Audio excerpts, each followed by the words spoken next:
Қайырлы күн, құрметті көрермен. Бүгін біздің студияда қонақта Халел Досмұхамедов атындағы Атырау мемлекеттік университетінің профессоры, педагогика ғылымдарының кандидаты Нагимов Шахман Нагимұлы.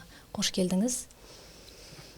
Өздеріңізге мәлім, 31 мамыр қуғын сүргін құрбандарын еске алу күні деп атап жатамыз. Бұл жалпы елімізде, жалпы халықтық аза тұту күні ретінде 1997 жылдан бері бекітіліп, елімізде, ел көлемінде аталып келеді. Жалпы аза тұту күнін біз халық кітаптан ғана оқып көргені болмаса, я болмаса ата-бабаларынан естіген ауызекі сөзге ғана иланып, сол тұрғыда ғана біледі. Жалпы біз тарихтан білетініміз 1,5 миллион қазақ сол репрессия кезінде өмірлері қиылған, сондай-ақ 600-ден астам азаматтарымыз өзінің отанын тастап, өзге шетелге кетіп қалғанын ғана білеміз. Ал осы тұрғыда тереңнен зерттеп, нақты тарихи оқиғалардың бәрін бір жинаққа топтастырған ғалым ретінде сізді ғана біледі екенбіз. Тағы да қош келдіңіз. Осы зерттеу еңбегіңізден бастап әңгімеңізді өрбітсеңіз. Рахмет.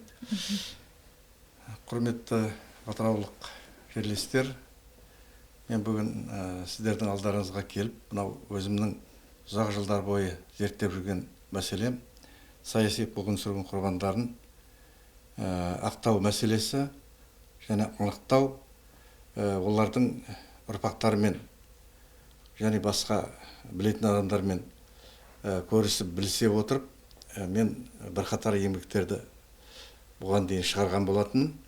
Ең алғашқы еңбегім менің 1999 жылы Алматыдағы ғылым баспасынан Атырау білім өлкесі дейтін монография шығарған болатынмын. Осы еңбекке соның алдында 2 жыл бұрын облыстық архивте табылған саяси қуғын-сүргін құрбандары мұғалімдер жөнінде мәліметтерді енгіздім мен. 1999 жылы Атырау білім өлкесі дейтін еңбекті. Соңғы 3 жыл бойы Қазақстан Республикасы президенті Қасым-Жомарт Тоқаевтың 2020 жылғы 26 қазанда жариялаған жарлығы болды. Саяси қуғын-сүргін құрбандарын толық ақтау жөнінде. Мемлекеттік комиссия құрылды. Сол комиссияның шеңберінде біздің өңірлік комиссия жұмыс істеді. Сол комиссияның құрамында біздер 10-15 адам еңбек еттік. Көп мәселелер анықталды. Енді біздің мақсатымыз бізден бұрында зерттеген осы мәселені.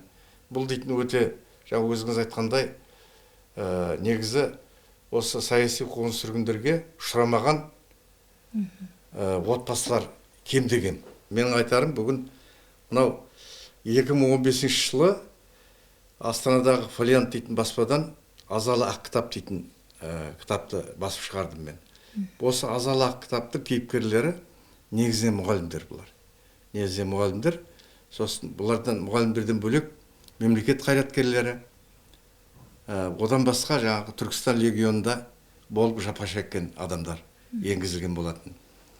Енді осы жаңағы мұғалімдер жөнінде айтатын болсақ, өте аянышты жағдай. Бұл 37-38 жылдан бастап мынау ішкі істер халық комиссариаты осы мұғалімдермен мықтап айналысқан енді.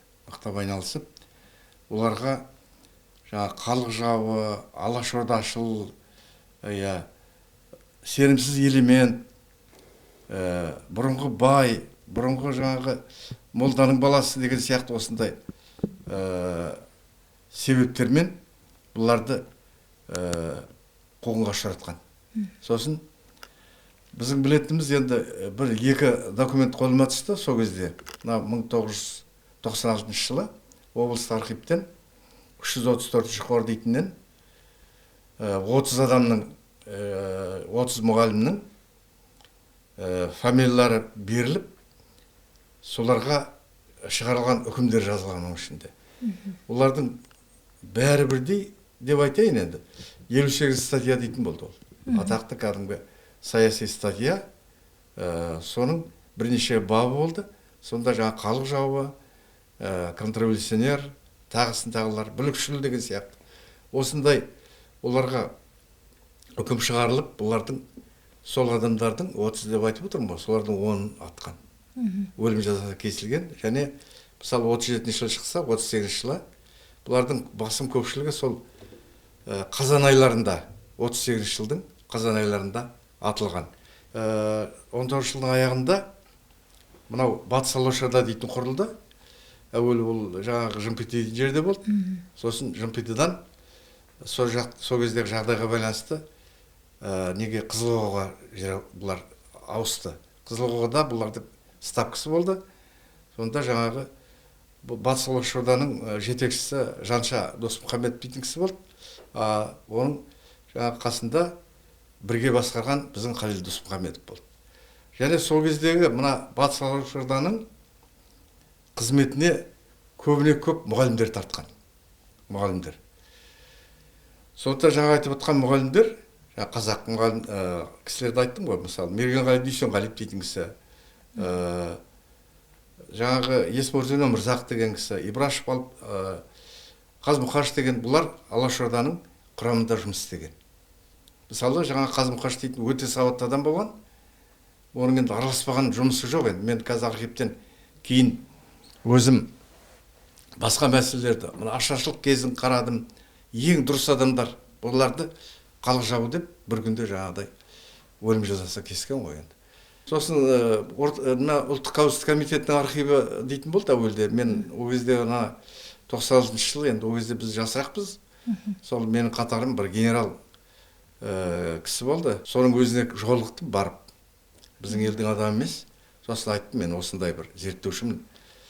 Сосын айттым, мен көмектесем барынша. Бірақ ол кезде архивтер ашылған жоқты. Соған қарамастан жаңағы солардың архивінен 37 адамның несін таптым мен, мәліметін. Мына кітаптың ішінде бар олар. Сөзіңізді бөлейін, жаңағы айтып отырған әңгімеңізді жалғастырып, өзіңіз айтқаныңыздай, бұл репрессия тақырыбын зерттеп жүрген ғалымдар өңірімізде расында көп. Оның өзіндік тақырыбы, өзіндік бөлімі деген сияқты. Біреу дін басыларын зерттесе, біреу молдаларды, жаңағы бос жүрген адамдарды депсіз. Ал бірақ сіз мына азалы ақ кітабыңызда осы адамдардың бәрін біріктіріп жазған екенсіз. Біз оны сырттай мына кітабыңызбен танысқанда көрдік. Сол себепті өзіңізді осы жерге шақырған едік. Енді бізге жаңағы зиялылармен қатар бос жүрген адамдарды да тізімге алып, соларға үкім шығарған екен, сол туралы нақтырақ айтып өтсеңіз.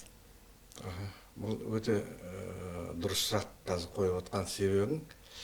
Мынау 2001 жылы Рух память дейтін қордың «Живые узники сталинских репрессий» кітап шықты.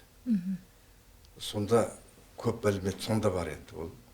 Біз оларды қайталамаймыз дей тұрғанмен, сонда жаңағы ішінде атылған адамдардың саны, ресми саны 621 адам екен. 621 адам. Бірақ оның сыртында біз анықтаған бір 50-60 адам жүр. Байлар, басқалар деген сияқты. Енді солардың жаңағы человек без определенных занятий дейді. Ешқандай қызмет жоқ адам, немесе бос адам дейді. Тағы сол сияқты. Енді олардың қандай жазы болды деп қарасақ, мен өзім зерттеген материалдарын қарадым. Сосын жаңағылардың бәрі атылған жаңағыда. Одан басқа жаңағы Ғинетолла Нығмет дейтін профессор өмірден өткен, біздің ұстазымыз, сол кісі моллалар мен священниктерді соларды зерттеді. Солардың сол кісінің еңбектерін, өзім еңбектерін салыстырып қарасам, жаңағылардың бәрі дін иелері болып шықты. Енді өзіңіз қараңыз енді. Совет үкіметі әбден күшіне енді. Бұл 30 жылдар басталды. Содан бастап молдаларға тықыр таянды. Оларды қыса бастады, жаңағы қысымшылар жасай бастады, жұмыстан шығарып жіберді. Өздерінің жаңағы молдалығын қойды олар. Мешіттерде сабақ береді, оларды қойды. Бізде 90-ға жуық медресе болған. Олардың бәрін жауып тастады. Үйлерін апарып, жаңағы бұзып, сосын мектептерге айналдырды оларды. Ол мәліметтер бөлек енді.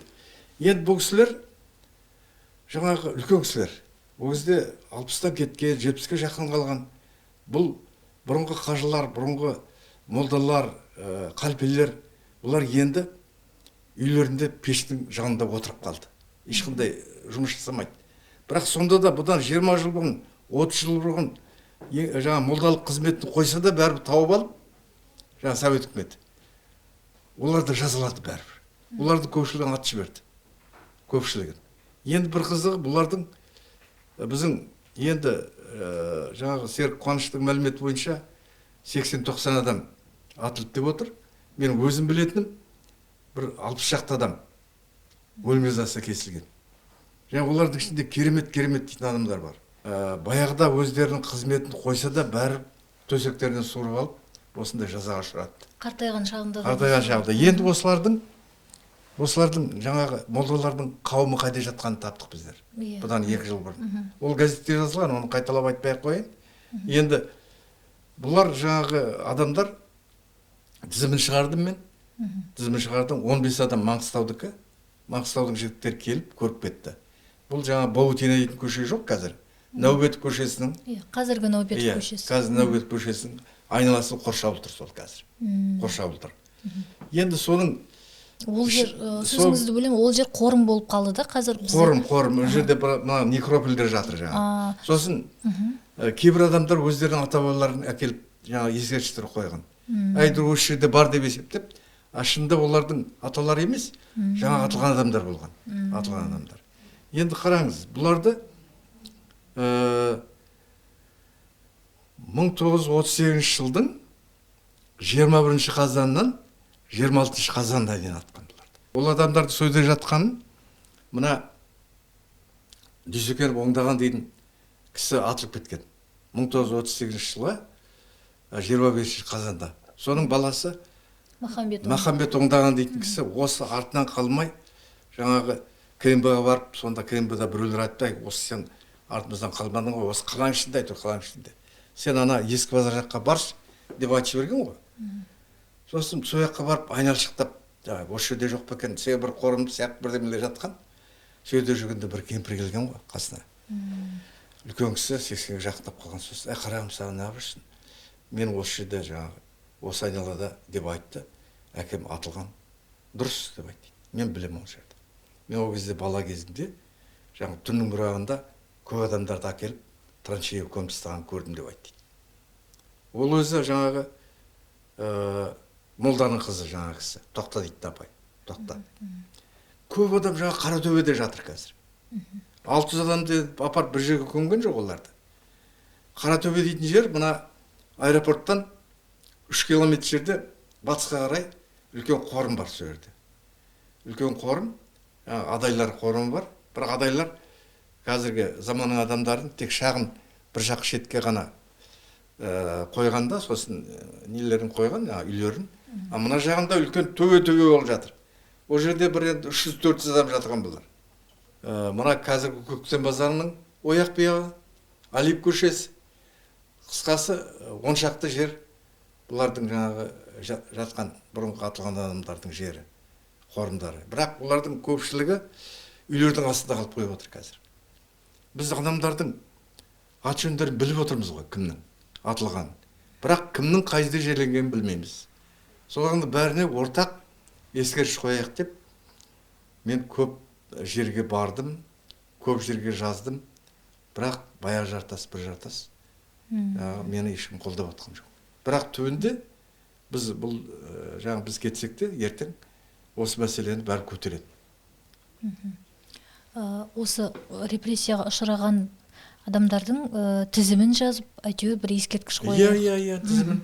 Оған бір жаңағы символдық бір ескерткіш қойылады, айталық, жаңағы енді бар ғой енді адам. Содан кейін жаңағы адамдардың барлығын 21 жылдан бастап атқан екен негізі. Содан бастап тізімін, содан кейін біз жаңағы мүлде мына кітапқа енбеген адамдарды тауып отырмыз ғой біз қазір. Одан басқа. Зерттеуіңізді әлден бастап. Сүйектері қай жерде қалған белгісіз. Қай жерде қалған белгісіз.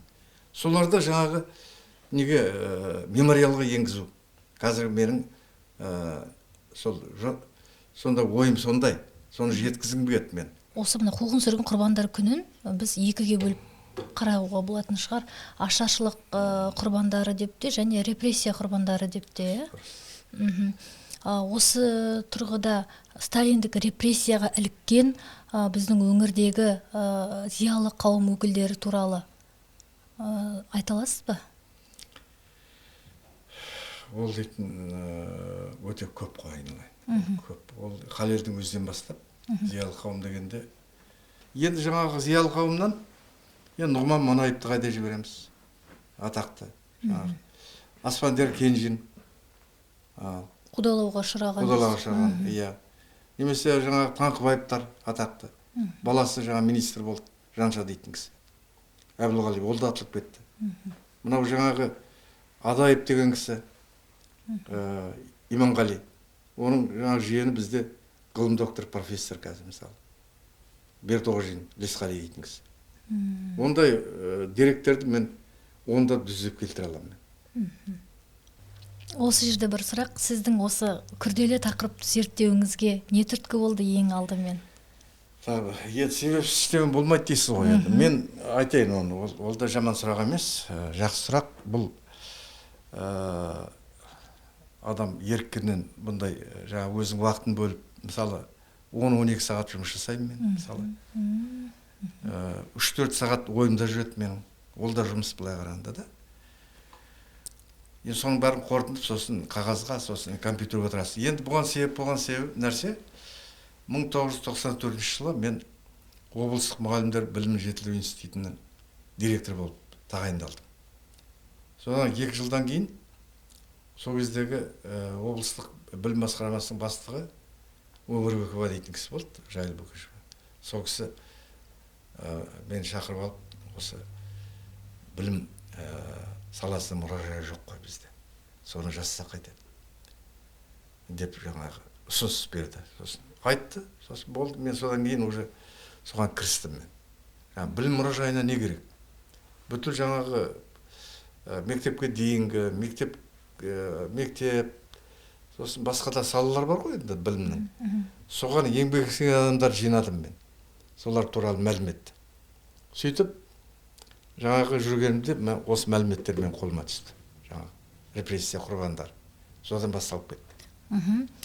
Жалпы енді өзіңіздің кейінгі өсіп келе жатырған ұрпақ туралы, студенттеріңіз, шәкірттеріңіз туралы айта кетсеңіз, бұл тақырыпқа деген қызығушылығы қалай? Енді мен осы күні кешеге дейін жаңағы сабақ беріп, тарих бәрі мұғалімдерін дайындайтын мамандықта жұмыс жасаған кезінде бір 7-8 студент осы тақырыптар бойынша диплом жұмыстарын қорғады. Өздерінің қызығушылық танытуымен. Оның ішінде өте бір қызғылық тақырып. Мына республикада мен енді деп айтайын, себебі мен уже неге Астанаға, басқа жерлерге барып жүрмін ғой енді.